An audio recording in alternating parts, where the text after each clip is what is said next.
The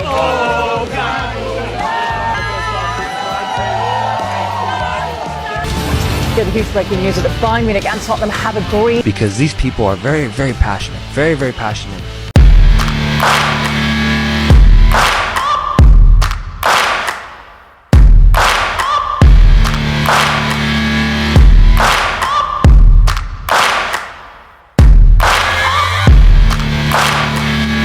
Malaides numpang tenar. TV Eropa rebutkan hak siara AFF U23 karena ini. Pertama dalam sejarah. Piala AFF U23 2025 di Indonesia disorot dunia. Malaysia hanya jadi penonton. Jakarta, 29 Juni 2025. Turnamen yang selama ini dianggap kelas regional, kini jadi rebutan media-media global. Untuk pertama kalinya dalam sejarah, beberapa stasiun TV dan jaringan streaming Eropa ikut serta dalam perebutan hak siar pertandingan Piala AFF U23 2025 yang digelar di Indonesia. Fenomena ini membuat banyak pihak terkejut, bahkan tak sedikit yang menyebut ini sebagai transformasi terbesar turnamen Asia Tenggara. Namun ada hal yang menarik sekaligus menggelitik. Malaysia yang jadi kontestan biasa justru ikut disorot, tapi bukan karena prestasi, melainkan karena kontroversi. Bahkan, di jagat media sosial, muncul ejekan, Malaides numpang tenar, menyindir bagaimana harimau muda ikut kecipratan popularitas padahal belum membuktikan apa-apa di lapangan. Televisi TV Eropa masuk, ada apa?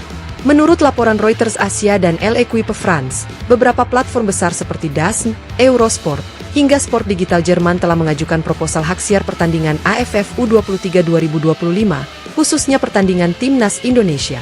Fokus utamanya bukan sekadar sepak bola Asia Tenggara, tapi lebih kepada ledakan popularitas Timnas Indonesia dan atmosfer gila yang dihadirkan supporter Garuda.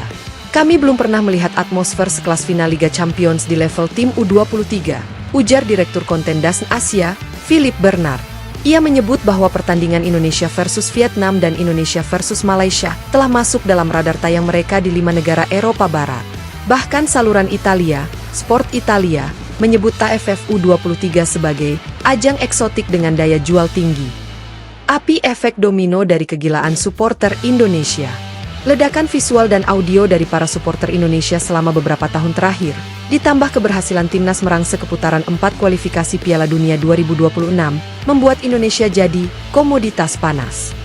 Namun yang paling mencengangkan media Eropa justru adalah koreografi, chant, dan militansi penonton di stadion. Video-video seperti Lautan Merah di Gelora Bung Tomo, koreografi, sayap Garuda, saat lawan Cina, hingga chant, siapa takut lawan kami, telah mencapai jutaan views di TikTok dan Instagram Reels Eropa, bahkan sempat masuk ke siaran olahraga viral Spanyol El Chiringuito. Peta 2 Malaysia ikut masuk radar, tapi uniknya, dalam laporan pengajuan hak siar yang diajukan DAZN, tercantum pula beberapa pertandingan Malaysia. Tapi bukan karena strategi atau pemain hebat, melainkan karena tingginya tensi dan rivalitas saat mereka berhadapan dengan Indonesia. Malaysia menarik karena konflik dan emosinya.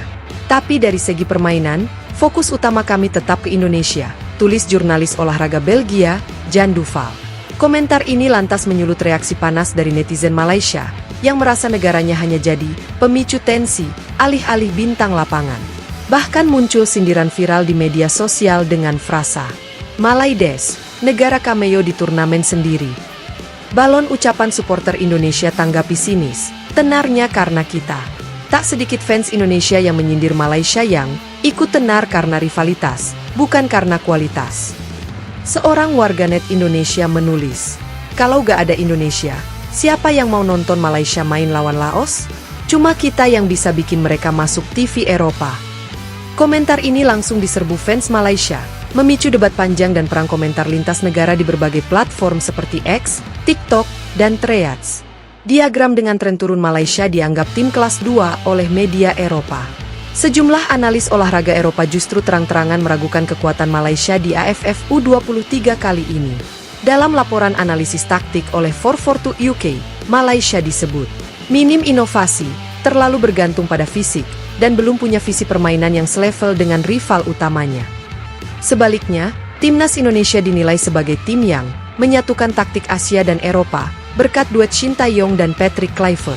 Kondisi ini justru memperparah rasa panas di kalangan fans Malaysia. Mereka menyebut media Eropa tidak adil, hanya ikut-ikutan hype Indonesia. Indonesia, prestasi Indonesia jadi daya tarik utama. Dalam 3 tahun terakhir, prestasi timnas Indonesia memang melonjak tajam.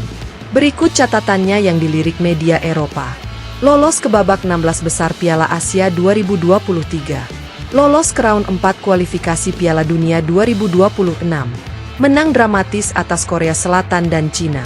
Peningkatan signifikan ranking FIFA U23.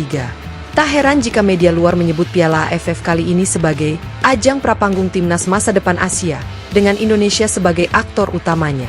Mikrofon 2 PSSI, bukan kami yang kejar dunia, dunia yang datang. Menanggapi kabar makin banyaknya TV asing yang ingin menyiarkan turnamen ini, Ketua PSSI Erick Thohir menyatakan bahwa hal ini merupakan hasil dari kerja keras semua pihak. Kami tidak pernah bermimpi AFF U23 ditonton jutaan pasang mata dari luar negeri. Tapi inilah bukti bahwa sepak bola Indonesia bukan lagi objek tertinggal. Sekarang, dunia yang datang ke kita. Ia juga menyebut bahwa PSSI tengah mempertimbangkan paket siaran internasional eksklusif untuk pertandingan semifinal dan final. 2 stadion sudah siap, supporter tinggal teriak. Panitia lokal juga menyatakan bahwa semua stadion, khususnya di Surabaya dan Jakarta, sudah siap menyambut ribuan fans dan kru internasional. Bahkan zona media asing disiapkan terpisah, dengan fasilitas setara liputan Piala Asia. Kami sudah siapkan jalur siar langsung dengan 4 satelit Eropa. Kalau semua beres, sejarah benar-benar akan ditulis di sini, ujar Ketua LOC AFF U23, Budi Santoso. Simbol benturan Malaysia terus diledek, numpang viral doang. Tak bisa dimungkiri, nama Malaysia tetap sering disebut, tapi dalam konteks minor. Supporter Indonesia bahkan membuat meme yang menyindir Malaysia sebagai aktor figuran atau tim pelengkap penderita. Meski begitu, pemain Malaysia tetap percaya diri. Kapten U23 mereka, Hakimi Zikri, menyatakan, "Kami bukan numpang. Kami akan buktikan di lapangan, bukan di TV." Namun pernyataan ini lagi-lagi dipelintir oleh netizen yang menjawab, "TV aja gak minat nonton mainmu." Pakupin penutup. AFF U23 2025 titik balik Asia Tenggara? Dengan makin luasnya siaran internasional dan intensnya perhatian global, Piala AFF U23 2025 di Indonesia bisa jadi titik balik persepsi dunia terhadap sepak bola Asia Tenggara. Namun, di tengah gemerlap itu, tak semua negara tampil sebagai bintang utama. Indonesia berada di garis depan, disorot karena kualitas, fans, dan gebrakan taktik. Sementara Malaysia masih berkutat di bayang-bayang rival abadinya. Dan sampai peluit final dibunyikan, satu kenyataan tetap berdiri. Bintang sesungguhnya adalah yang menerangi, bukan yang hanya memantulkan cahaya.